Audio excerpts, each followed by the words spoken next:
கர்த்தருக்கு மகிமை உண்டாவதாக.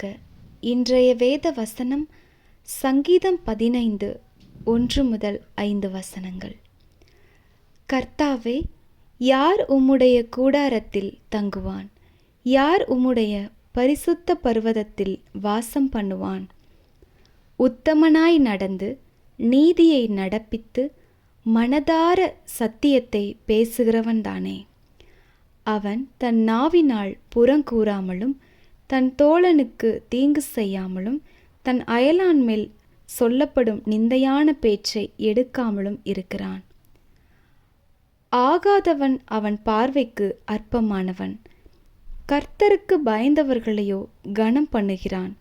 ஆணையிட்டதில் தனக்கு நஷ்டம் வந்தாலும் தவறாதிருக்கிறான்.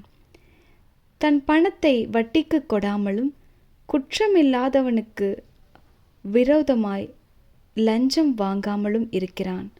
இப்படிச் செய்கிறவன் என்றென்றைக்கும் அசைக்கப்படுவதில்லை. ஆமென்.